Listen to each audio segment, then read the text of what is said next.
Well, we would like to welcome Jacob Mayfield to Ghostly. I'm so excited about this. Me too.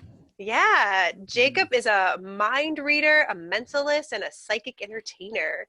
And And an Pat, awesome person. and an awesome person No! that Pat and Patrick. I met just about a year ago. We were both at Elgin Fringe Festival, and we were lucky enough to see his show, and it was amazing. And so, It been looking for was. a way to get him on our show all this time, and I'm very excited that we get to do it. So, welcome, Jacob. Oh, thank you so much. Mhm. It's such a mutual feeling because I got to see your show at Elgin Fringe last year as well. Mhm. And I had never seen a podcast done live. And it was super entertaining. It was one of my favorite things that I saw there. So Oh, great. Aw, I've been thank you. comically excited for this interview. Probably too excited, but here I am. A little secret, we had never saw a live podcast either, so we were kind of just playing it by ear. Yeah, it was just kind of, I don't know what happens at one of these, but this Yeah, is what we'll do. exactly. So, Mhm. So the best one you'd ever seen yes. Well, we've seen some by since default. then. I don't know. I don't know if I'd say that we were the best, but It was fun. yeah, Yeah. definitely. Definitely. Well, Jacob, we brought you on here because you've got a really unique show coming up and it fits the theme of this episode. So, if you tell us a little bit about your show that's coming up on Halloween, I believe. Yes, Halloween night, we are doing a Houdini Seance. Currently, I have an artist in residency at a speakeasy called Room 13 in Chicago. Now, Room 13 is a members only speakeasy in Lakeview.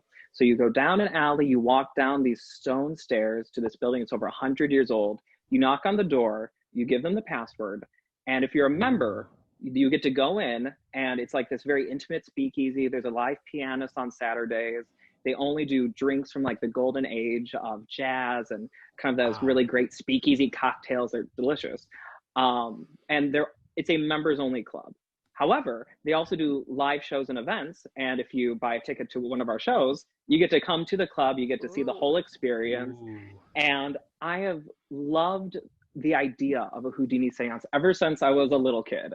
And I feel like I finally, which is such a weird thing to love as a kid, right? Probably not for a lot of our listeners, but Never know. always right. I had always been so interested in the idea, and I finally felt like I came to a point in my development as an artist and as a performer where I was ready to take on the challenge.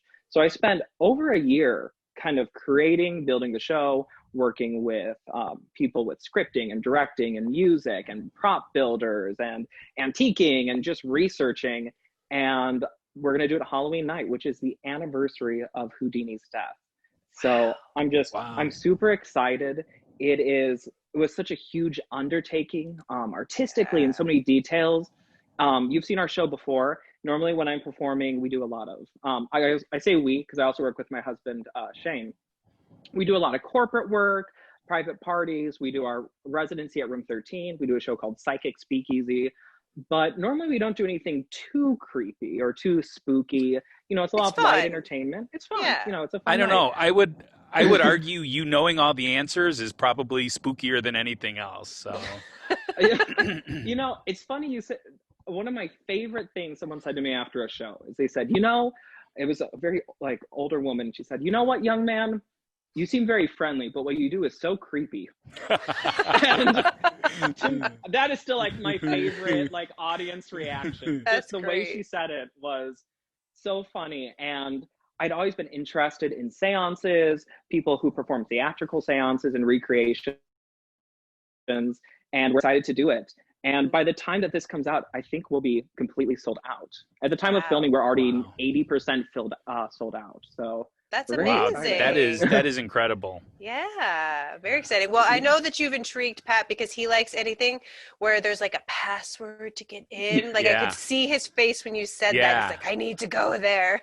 A password. I need to figure this password out. Yeah, it's funny. I've seen them reject people for not having the correct password. Wow. Wow. There was an It's old legit, bartender. is what you're saying. Oh, it's very legit. I saw him open the door and he said password, and they said we don't have it, and he just like slammed the door shut. There was no So- conversation. Just wow. So we do not have it is not the correct password to get in, you're saying? That is not the correct password. Okay. I'm going to check that one off. That was right at the top of the list there too. So Oh, that's so great. Well, I wanted to start out. So you told us a little bit about kind of how you decided to do this and that you liked it as a kid. But I'm sure a lot of our listeners, you kind of mentioned they may not have dreamed about this as a child. But I think a lot of us heard of Houdini, right? Mm-hmm. Seen things about him, heard a little bit about him. But I thought if you wanted to maybe just start us off, any tidbits about his history that you learned while you were researching for the show, which I can't believe, a year antiquing. I don't know. I heard a lot of things going on in there. But anything that you learned that would be interesting that our listeners might not know about Houdini. Totally. Why don't I give you like the 90-second kind of, cliff notes of his life. And I talk about that in the show. I'm like, if we're going to attempt to contact the spirit of Houdini, we should probably know who Houdini was. Otherwise, what are we doing? So he was born in 1874 in Budapest, Hungary. And as a young child, they immigrated to Appleton, Wisconsin. Which is where my brother lives. Sorry. No way! It's like super exciting. Yeah. And there's a museum too, right? There is a museum, which I've never visited in the 20 years that he's lived there. But anyways, keep going. No, it's fine. So bad. It's a pretty cool museum, so I'd check it out. Yeah. What's interesting with Houdini is his whole life, he claimed Appleton, Wisconsin as his birthplace and his hometown. And one of the things that made the research so interesting was that Houdini embellished and adjusted elements of his life story his entire life. And on top of that, you look at, there's so many news reporters. I'd read accounts of, spiritualist investigations, and two different reporters would have completely different reports. So, there are dates that wouldn't match up. I remember we had talked about encyclopedias before we went on the air. This is so random. I remember as a kid going to the Encyclopedia Britannica, getting out, age, finding Houdini, and it listed 2 birth dates. Yes. So one wasn't correct, or perhaps both weren't. But it was very interesting, kind of untangling all that. He moved to New York. He was born Eric Weiss, and he got his stage name Harry Houdini in New York. As a kid, he was working at a tie cutting factory, and he was reading a book by this very famous French magician named Robert Houdin. And excuse my French if, I'm a professional mind reader, not professional French speaker. Sounded fancy to me. I don't know. It sounded mildly fancy. So he's reading this book, and he says to his friend, this guy named Robert Houdin wrote this book. And his friend said, in French, if you add an I to the end of a word, it means like. Now, that's not true. And it's not pronounced Houdin, but Harry Houdini was born. A lot of his friends, instead of Eric, they call him Ari or Harry. And that kind of was the beginning of that part of his life. He became most famous for doing escapes during his life. He was, of course, always a magician. But if we look at why the public really adored him and why he was so interesting to people, he would escape from crates, straitjackets, handcuffs, shackles, chains, milk cans, a tortoise shell on one occasion. Whoa. Gross. Didn't he do an airplane escape as well? He did. This is so interesting they bring up airplanes. So he was the first person to fly an airplane in Australia. Oh. Because he just really wanted to do that. Okay. He was really a publicity-minded individual. And he owned a movie studio at one point, and he would star in these films, and they're in public domain now. So if you go on YouTube or different archival resources on the internet, you can watch. And his acting ability is questionable, definitely, a premier escape artist, magician, actor, maybe not so much. But in one of his films, he does this daring plane escape. And he does hold a cinematic history first. I actually just discovered this in the last few months. He's the first person to ever fight a robot on film. Whoa. To fight a robot? Yes, for a human to fight a robot. Wow. His whole life really is best described as the phrase randomness. Yeah. So he goes through his whole life, and he's doing escapes. He tours Europe. He's touring vaudeville. He had done all these different elements of American entertainment, circuses, carnivals, music halls. When his mother died in the early 1900s, he was somebody who was really a devoted, I don't want to say like a mama's boy, but was really like a very close connection with his mother. Mm-hmm. And at the time, spiritualism was once again going through a wave of popularity in America. So he really wanted to contact his mother. And there's this very famous seance that occurs in his life. And it's himself, his wife, Bess, and Sir Arthur Conan Doyle, the author of Sherlock Holmes, Oh, yeah. and his wife, Jean. So they all go to the Conan Doyle's home. And she's like, I'm going to attempt to contact your mother, Harry. So her form of mediumship that she practiced most frequently in these settings was automatic writing, which can look lots of different ways. It could be someone just writing stream of consciousness. It could be pictures, doodles. But the idea is that you put a writing implementation in your hand or attached to a planchette, and then you decode it. So they sit down, Jean writes all this stuff down, and Harry looks at it, and he is very upset. Because at the top is a cross, and it's all written in English. And the Houdinis were Jewish, and his father was a rabbi.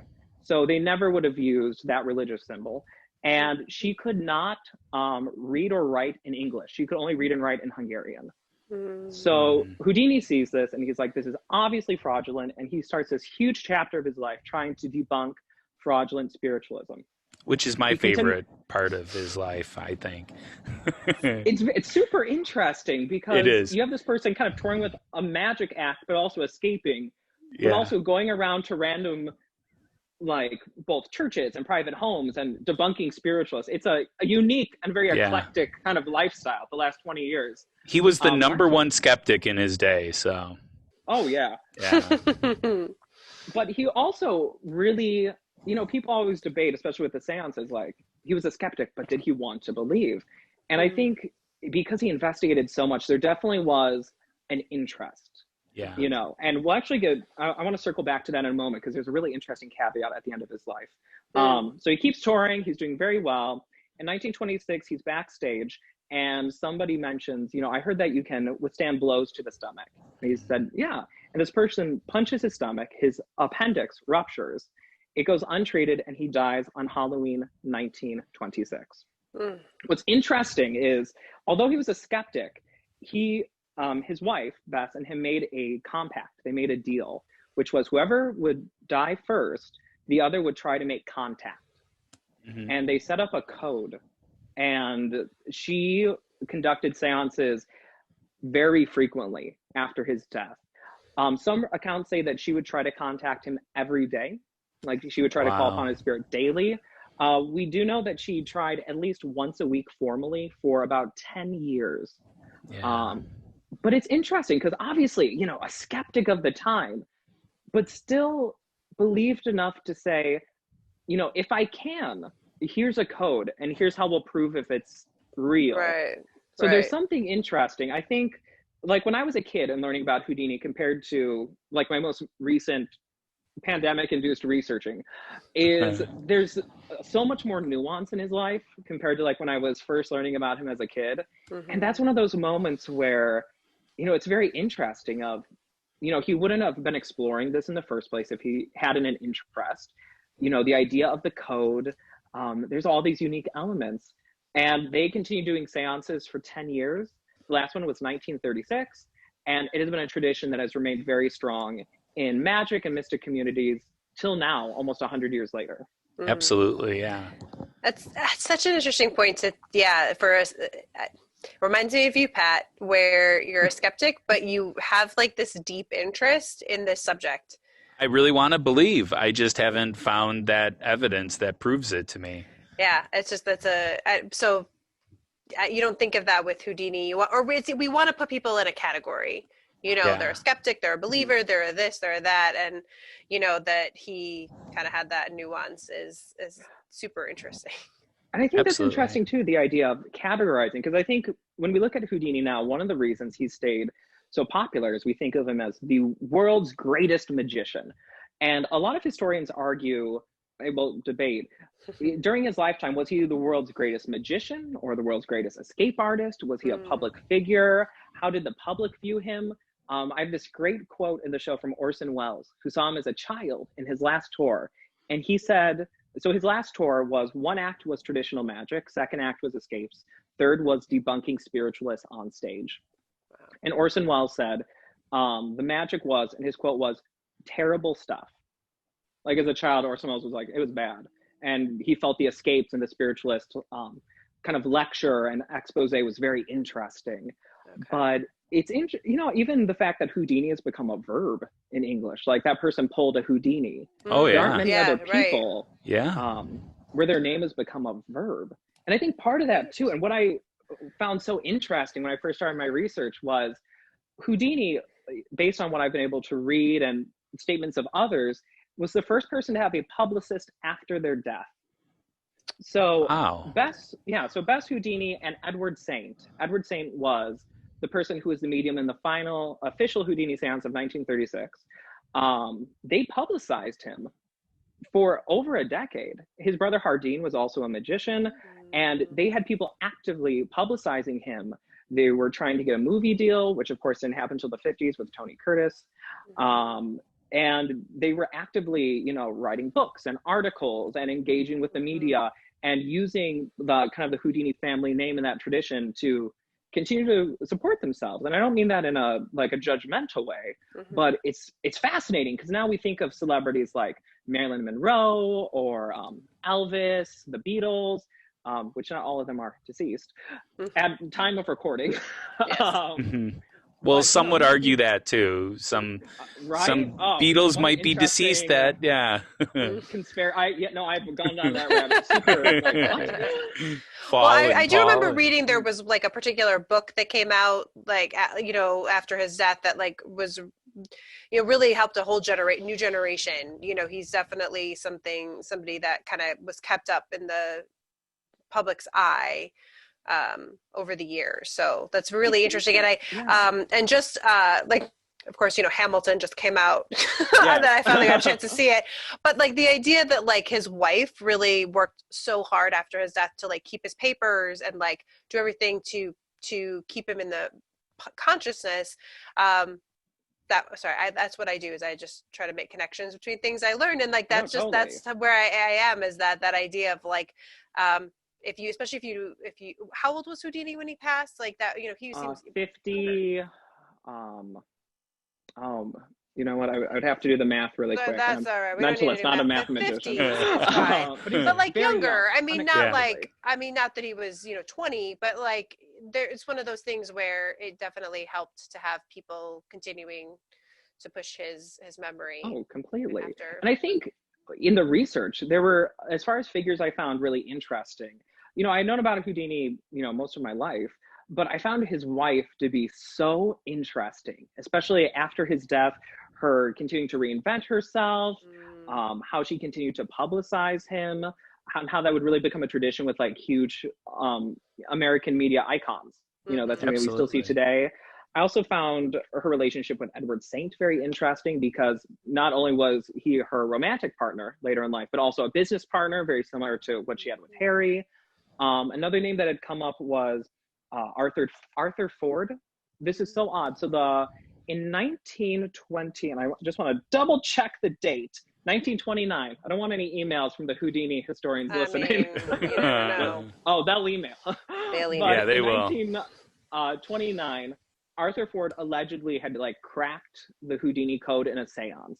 And then years later, it was said, just kidding, that never happened.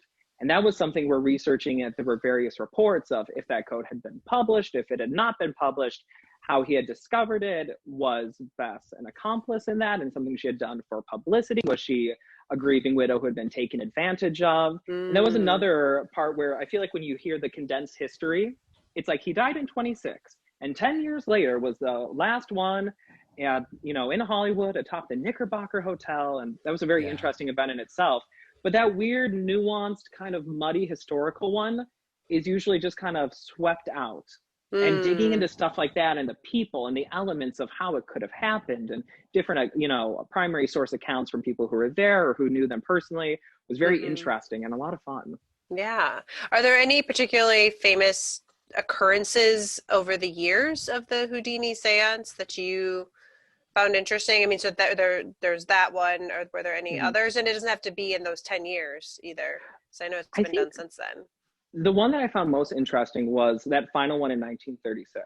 And there's a couple reasons. So it's in old Hollywood, it's atop the Knickerbocker Hotel. They sent out 300 invitations that were gold sealed.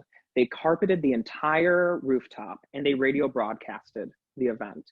And once again, what's great with this time in history is a lot of the media has entered public domain. It's very easy to access, but you can listen to the final Houdini radio broadcast. Yeah. And what's interesting is like nothing happens. Yeah. So it's 300 people, like, you know, these very important people from the magic industry and Hollywood and the press.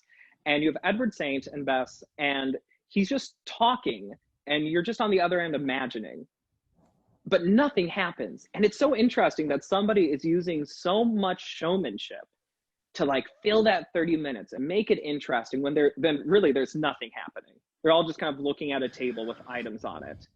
Yeah. So the seance ends, and my favorite part of the whole recording is Bess Houdini comes up to the microphone and she makes her final statement. And she says, you know, it's been 10 years. I don't believe that he could come back. You know, I've tried. Good night, Harry. And it ends, which in itself is crazy because there's some video of Houdini. There's one audio recording, but it's on a wax cylinder.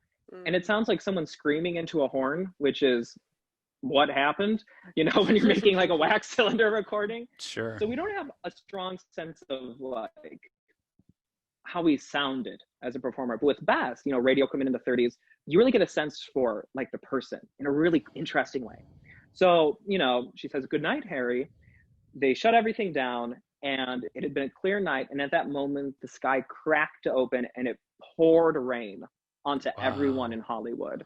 Now, you know, my husband's from California, and if you live in Chicago, the weather changing immediately isn't particularly amazing or unusual. Happens daily. That's just kind of like Tuesday. Yeah. And I asked him because a lot of people in attendance stated like this was impossible and amazing, and I thought, was it? And he said, you know, he had lived in California his whole childhood, and a weather change like that is very unexpected. That's not something you would expect. There's been other reports and accounts of small, unique things happening in seances. When it ended, when Bess did her last one in 1936, people still wanted to keep doing it because it was on Halloween. And I wonder, like, had he died October 30th, like, would we be having this conversation right now? Vincent Price died October 20, I don't remember the exact date, but no one does a Vincent Price seance. Well, that you know of. I would do a maybe. Vincent, I mean, yes, I'm sure Now someone. you could. This is something you could do. Yeah. I mean, I love Vincent Price. I don't want to get on a tangent. If you haven't seen him make a meal in a dishwasher on Johnny Carson, you haven't lived. All right. Yeah. Very Yeah. weird. But you know, I think part of it, it's on Halloween. Of course, we associate Halloween with a day where the veil between the living and the dead is at its thinnest. He had this intense interest in spiritualism. They had prepared for, you know, attempts at communication after the passing of one of them. But I think magic organizations picked up on it. It makes great TV specials. And every like decade or so, you'll see a major, you know, TV network would do like a Houdini Seance special because it's nice Halloween time programming. There's also a Houdini Seance room at the Magic Castle where you get a multi-course like gourmet meal, and then a medium comes in and it's a Victorian room. There's items from Houdini's life that he touched and handled, and there's like almost a psychometric component. And I think just that interest has really kind of propelled forward into something that's become a really rich tradition. And I don't know, it's just something very special, a very unique event. Absolutely. I've watched some of them. Most of them, you know, I just like you said that there was 300 people invited. To me, it's like if you want to make an intimate contact with somebody, you know, that's supposed, you know, that's dead, that's not supposed, but is dead. Yes. Would you want to invite 300 people to that kind of thing and make it this like elaborate celebration? I don't know. It's interesting. After some of the original seances in the decade after his death, different spiritualists would comment on it. And there's some pretty scathing articles written of people being like, this is a complete publicity. No one would ever contact, like, there's no medium who would set up these circumstances in which to contact an individual. I think for me, our show, so we're doing 2 seatings on Halloween, and Mm-hmm. it's 13 guests. And the Okay. number for a seance Perfect. traditionally is either 12 and the medium makes 13, or 13 guests in addition to the medium. And for me, it's very intimate. And have either of you Yeah. ever attended a seance? I have not. I mean, we kind of tried to do one when I was younger, but it was just BS. It's So it's super interesting. There's 2 seances that I've attended that I always keep in my mind when I was planning this, and they both occurred in Florida. The one was at Disney World, and it was, the Haunted Mansion ride. You go through the ride, and Madame Leota, crystal balls floating, and I remember seeing that as a kid, and I wasn't scared at all. I didn't think it was, spirits. I knew it was tricks and, Mm-hmm. jiggery pokery and shenanigans. Years later, in my 20s, I attended a seance. It was myself, another mind reader, and people who were in entertainment at Universal Studios. We all knew a medium. We were traveling down there to see some friends. And there were people who worked in like the Wizarding World of Harry Potter and like some other shows there. And it was a traditional seance. There was no, trickery to my knowledge. And it wasn't entertaining. It was at times a little dull and very intense for some sitters. One person had a very visceral reaction. I think when you're watching a seance in a movie, it's hard to really put yourself in that situation. It's so distinctively different than things we have in the 21st century. sure. When you kind of look back at a historic seance. But her reaction was she got very hot and she started crying, and she really needed time to console herself. Mm-hmm. Realized I didn't know those for my seance. I wanted it to be, an entertainment endeavor. But you never know what can happen in a seance room. Spooky things happen all the time. Sure. And I don't know, I think what a seance is for people, it can be very different. There's so many different ways to do a seance, which of course was very interesting in the research. Would we turn all the lights off is a big question. Darkness is terrifying to people. Sure. We live in such an electronic world. Mm-hmm. It's hard to imagine the last time we were in pure darkness. Right. And to be in an environment that's unfamiliar in darkness is terrifying. You almost don't even have to do anything. If you just sit people in darkness for like 10 minutes, right. they with will strangers scare themselves. Yeah. Yes. I mean, be terrifying. This is interesting. And I think ambiance is also very important from a theatrical standpoint for me. When I'm practicing, it might be Tuesday afternoon, and I'm in, a t-shirt and some jeans at the kitchen table, and that's not particularly spooky. But when you're in an over 100-year-old building in a members-only speakeasy, only candlelit on Halloween, the atmosphere is so intense. And that in itself is so magical. And that is something that really excited me about the experience is, we love the kind of performing we do. And I love the kind of shows I do where I might be entertainment at a party or something additional for a corporate event, but to do something where the ambiance is so built in, where people can get, a cocktail from the era, and the attire for all audience members is black. So everyone will be arriving in all black, to go into this spooky area, to experience something with an intimate group of people. I think it's very special. And even in creating the seance, one thing that came up very early was from the era, or did I want to use contemporary techniques? And for me personally, I wanted to use exactly the techniques and the tools that would have been used in that time period. Okay. And I was amazed at how stunning and startling and spooky and deceptive and amazing those are over 100. That was so cool. And I think as a performer, to do something in the way that a medium would have, there's some that brings to the evening and the performance compared to if I had, a whole bunch of electronic things rigged up and I was pressing buttons on my iPhone behind a book or something. Sure. So what are your expectations and hopes for? I'm on such a tangent. I'm so sorry, listeners. I think for me, my expectations are, I want it to be, and this sounds like such a cheesy line of ad copy, but I want it to be a Halloween the audience will not forget. Okay. I think Halloween has grown in popularity with adults over the last few decades in a really intense and really amazing way. And I think sometimes the options for adults can be very limited. You can go to a party, you can go trick-or-treating with your children or someone else's children. Sometimes the grown-up elements for Halloween can be quite grown up. And I wanted something that was very elegant, very spooky. There's no like gore or jump scares within the experience. So there's just something very special and very interesting. The other thing too is just the experience of it. You can watch like a depiction of or read a depiction of a seance in a book, but to go to a room where you can feel the objects, where you like, so for example, we use a spirit board in the show, and I don't use like a Ouija board. We have a 2 foot in diameter antique hand painted spirit board that's huge. Wow. And it is, I'll have to, there's some pictures on my Instagram and stuff, but it is gigantic. And it is very spooky. And there's some, and in the show, towards the end, I have 2 people come up and they use the spirit board. And there's something really unique about touching something that is that old, is handcrafted, hand lacquered, hand painted, and touching that on Halloween in that environment. And you have, you know, the smell of, you know, a Prohibition cocktail. You see everyone else dressed in black. It's something very unique that's kind of beyond a show and into a really exciting experience. And we even discussed, would we want to do a Houdini seance multiple nights? And we've had some debate if we would ever want to add a show on Friday. But for me, a Houdini seance, at least at this point in my life and career, is for Halloween, period. This is an experience that happens once a year only. Well, there's an element of magic that does have to do with time and place and all of that. I mean, if you know, want to go down that road, which we haven't done a lot of on Ghostly yet, but that idea of, you know,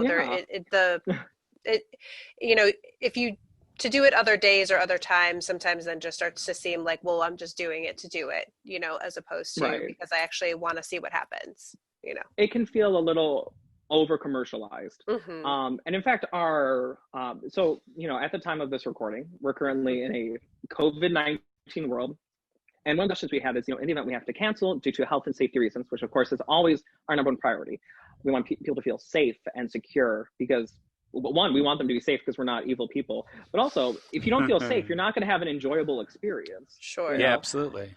And our makeup day, or kind of our rain date, if you will, is Houdini's birthday in March. Oh, sure. Which we thought also felt very special and very, you know, just right. It felt weird to be like, oh, you know, a Friday in May. Yeah, just random Friday, You know, Friday afternoon, we're all going to go out for lunch afterwards. Yes. Yeah, definitely with the seance. I mean, it would have to happen in the evening, definitely. And it has to be something that feels special to that person. I mean, and Halloween for Houdini, that's the most special day you could pick. Absolutely. Yeah. What do you think is the spookiest part of a seance? I'm sorry, this was the one question that I had on my list that I wanted to ask. Like it's the night, it's the time, but like what's the moment that's the spookiest? Yeah. The dark is very spooky, and in our show we don't go to pitch blackness. And really, to be very like candid with everyone, the reason we didn't do that is we couldn't find a way to do that in a way where we were 100% sure of the audience's safety during the experience. We could not ensure it, so we said no. And that's that. Traditionally, a lot of seances would either be done in pitch blackness, candlelight, or in red light. And I don't know how much digging you guys or your audience have done into red light seances. That could be an entire episode. It's very unique. Some of the beliefs behind red light and also some of the science behind red light is very stunning. It is something I'd experimented with early in the development of the show, and the results were very intense. In a way that was completely unexpected to me. But I think the darkness is very important. I think the prop, if you know, to be very kind of theatrical and specific, I think spirit boards, people find there's a lot of emotions behind it. When I was getting the show read, I was like, are we gonna use a spirit board? And I read, there were 2 great books, and if your listeners are interested, we can pop them in the show notes. But I want to double check them. But there are 2 books on spirit boards and Ouija boards that I'd really explored, and the folklore behind it and how it's kind of changed over time and how different people have reacted to it, how different religious figures have reacted to it, both negatively and also in a very blasé way of, was something I was not expecting. Yeah. You see a huge definitely. shift in the 70s with horror movies where Ouija become like scary popular songs about Ouija boards from like 1910, where you really started to get a sense of how common it was and how kind of, just, we might do that Friday night, go over to Betsy's house, we'll get out, we'll have a seance, and maybe there'll be punch, and, and then I'll take the horse back to the farm. Yeah. So I think that part for people can be, there's lots of emotions that go into it. Yeah. I think the candlelight is also very interesting. Very seldomly are we in environments that are purely lit by candles. And when we first did a check of the space that we're in, and we lit all the candles, there is something so unique about that. Yeah. That's really, like it sounds so, I don't know, it doesn't sound particularly interesting, because you're like, candles, I could just go to IKEA and get like a pack of 100. But when you're in a room of all candles and everyone's all in black, there's something so spooky. And as far as some of the things, some of the stuff with slates, I found very interesting. Work with slates and seances, very popular amongst mediums, but also magicians. Magicians use slates in their shows very frequently because it was an easy way to write something down and show it to an audience. Sure. Other than, because there weren't really markers, in 1910. You write something on a blackboard or on a slate, it's easy to see because you have the black with the white chalk. So there was a huge, hundreds of routines I could find in regards to slates, but also hundreds of practices with slates. And that was something where that was just exciting to explore. There's something very spooky about it. But it's such an old prop. There's something very spooky and unusual about it. And I think just the people as kind of, the people who, because when you're doing a seance, you're working with people. It's not a show where you're just watching. Yeah. It's where we're experiencing it and everyone's kind of working together. And what the people bring to it is something I am unable to predict and makes it really interesting. So for example, I brought up the automatic writing event in Houdini's life, and we recreate that in the show. So one person thinks of a famous historical figure who's passed, and someone else gets a piece of paper and a pen, and I set a timer, and I just tell them to go. And they draw, and then we look at it. I ask them what they see, and perhaps they see the letter A and a top hat and some circles. And I say, who were you thinking of? And the person says Abe Lincoln. And things like that are super spooky and unsettling. And those moments, I'm so excited for. There's many elements to the show that I think are going to be really interesting to people who probably have never seen before. Yeah, very cool. Very interesting. Yeah, I think it's going to be an amazing show. Man, those 13 people are very, very fortunate.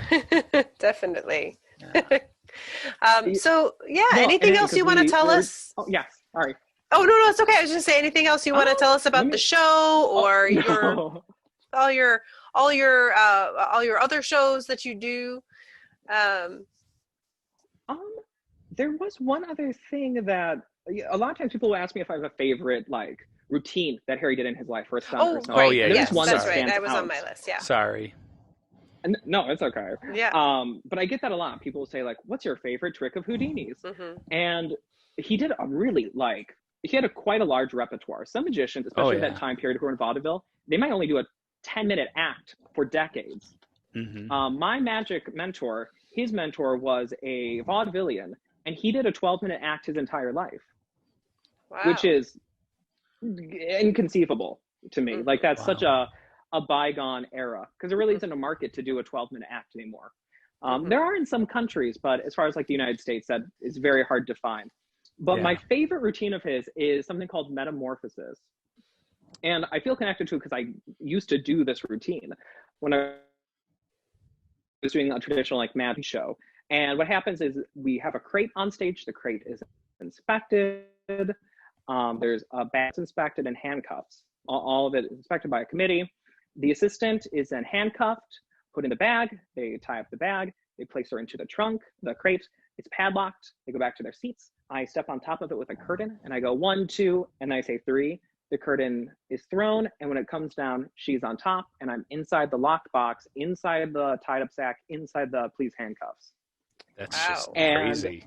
there are 2 stories that like come to mind with that, and I don't perform it anymore because now my focus is purely in mind reading, mentalism, and psychic entertainment. Is I was doing the routine once, and it was for a police event, and I can't remember if it was a fundraiser or like a community event, but the handcuffs were police handcuffs. They were Smith & Wesson regulation police handcuffs. And somehow in the routine, when I got out of the box, she had lost the handcuff key. I don't know how this happened, but so I'm on stage and I'm handcuffed, and I definitely wouldn't say that I always know the right thing to say, but in a flash of like amazement, I go up to the microphone and say, "Ladies and gentlemen, to prove that these are indeed genuine police handcuffs, I would like one of the officers from the back of the house to come up here and uncuff me." That's brilliant. Yeah. Luckily, there was somebody who had they had all their equipment and they were able to unhandcuff me. And we found it weeks later. It had like bounced off and into a case. It was one of those things that would be like a 1 in 100 chance. Right. The other time is I was doing with a really good friend of mine, who I'm still very close friends with, Lauren. And a lot of people don't understand that in illusions, which is the magic industry term for like a big trick. So if someone says they're an illusionist, they could usually, from the magic industry perspective, that means you do things with people going into boxes and being sliced and diced and tigers and whatever. They're very dangerous because you're going inside a cabinet or a tube, or you're laying onto a couch and different things are snapping and happening. And if you're not really doing things correctly, it can be very dangerous for the magician, the assistant, and parties involved. So we're practicing metamorphosis in my parents' garage. And she said, "Jake, I really want to try the part that you do in the routine." And I said, "Lauren, that part can be very dangerous. I'm not sure if I feel comfortable with you trying it." And she said, "I'm happy to be careful. I'm just really curious what the experience is like for you." Because that metamorphosis is such a tandem routine. It's not just like me, standing outside a cabinet, clapping my hands, clap my hands again, and I bow. Both of us are really working. And she tried that portion and she shattered her ankle. Oh, and my God. She is fine now, but I will never forget us having to go to the hospital, her getting in the cast. There was a show we had like a month later, was assisting me in, and she had to do the show in crutches. She was like, "I can still do everything else. I'll just do it in crutches." And whenever I see her now, and this is well over a decade ago, she always introduces me as the person who broke her leg doing a magic trick. And that is forever how I will be introduced socially. Was that the trick that was that the escape that Houdini did where he broke his ankle as well? Or was that something else? You know what? I would have to double check on that. He suffered many small injuries. To be honest, most people who do magic with their bodies suffer injuries or incidents at points. I've met women who have gone head first into compartments that were, filled with tiger pee because they were about to turn it into a tiger, and they had to kind of relax in that for a moment. I've met people who've gotten black eyes because something switched or flipped in a situation where it shouldn't have. And, everyone's always being very safe and careful, just, law of large numbers. Sometimes mistakes happen. Yeah. Well, I know that Houdini broke his ankle before he died, like right before he died, like 10 days before. Oh. And, and he still went on and did his shows too. It was amazing. How do you break your ankle and then get up on stage and still do the same stuff that you were doing before? Yeah. It's interesting. Even as a performer now, there are times where I've gone on stage where I'm honest. And I was actually talking to Shane about this recently, my husband, where I remember I was doing, I was making a pizza and I burnt my hand like pretty severely. And it it got, if you've ever burnt your hand on an oven, it gets like blister, whatever, red. Yeah. Like a blister. It got blistered and gross. And I needed full capacity capacity of my hands to do the show. So I remember getting to the gig that day and having to rip off all the blisters to do the show, which was very painful. Yeah, absolutely. You suffer for your art, happens, though. Yeah. Even, performing, you suffer for your art. Performing outdoors, can be very, very hot. I know that sounds like a weird thing, like, oh, sometimes it's hot. How awful for you. But, I remember doing like outdoor festivals where it'll get to be 95 plus degrees and I'm in a full suit. Yeah. And it's toasty, Yeah, definitely. Definitely. Well, I was Lou the Illusionist for Halloween a couple of years, but I didn't do any big tricks. I did little ones. Didn't hurt myself. Well, now I'm curious about what your routines. Next time we see each other in person, we'll have to. I think I just bought like a thing of magic tricks. I did. I won that year. So my friend, she did for many years. She did Halloween parties, and it was ladies only. So no one felt any pressure to be the sexy bunny or whatever weirdness, And I was Lou the Illusionist, and I stopped the party, and I did like some just simple tricks you'd get at your pack of tricks or whatever, and I won for best overall costume. That was my 1 year. But the best part is years later I found my cape and it was missing a lot of the letters, and I forget I can't remember, but it was very Lou came back as a zombie. That's what happened after. Of course, I found the costume and it was all battered up. So he's. Maybe I'll have to bring him back sometime. I don't know. I want to see Lou again. I'm very intrigued now. So Jacob, do you have any thing else besides this going on that you'd like to talk about? I have one final thing, and we're gonna run a contest for all of our ghostly listeners. Yeah, I'm sure everyone listening. They're gonna love. I need to see a show. So, like I said before, I do. Every single month, I am at Room 13 in Chicago for a show that we call Psychic Speakeasy. And we would like to give out 2 free tickets to ghostly listeners. So that's a $70 value. And I'm sure your first thought is, what if I don't live in Chicago? And don't worry, we will get to that. But the way that you play is you go to Instagram and you're going to follow me at Mayfield Magic. And that's May like the month and field like a field of flowers. So MAYFIELD Magic. And I'm going to have a Ghostly podcast post where you'll see the Ghostly logo and I'll be like, I'm on Ghostly. And to enter, all you have to do is like the post and then comment with your favorite part of the interview. What we'll do then is we'll put all the names into a hat. I will let you guys announce it live on the air. So I'll send you like who the winner is. Yay. Now, in the event there is, once again, 2020, COVID-19, if for some reason the shows have to cease at a certain point or you don't feel comfortable attending a live event just yet, I mean, we are taking plenty of precautions where your safety is our top priority. We want people to know and feel safe so that they can enjoy themselves. It's hard to enjoy if you don't feel comfortable. For an attend, let's say you're listening from somewhere else, we will swap that out for a 30-minute palm and tarot experience via Zoom or Skype. So even if you're listening in Texas or California or, I don't know, anywhere, really, Antarctica, why not? If you win the contest and you can't attend, the shows are canceled, or for some reason you don't feel comfortable attending, we'll get you a free virtual experience. Wow. But once again, amazing. So I'm super excited. But so to recap, what you have to do, Yes. You be on Instagram at Mayfield Magic. You like my ghostly post, you comment with your favorite part, and then I will get Pat and Rebecca the winner, which I feel like I should make a video of like pulling out of a top hat, something very magician-y, Right. And then you guys get to announce it, and we'll make it happen for you guys.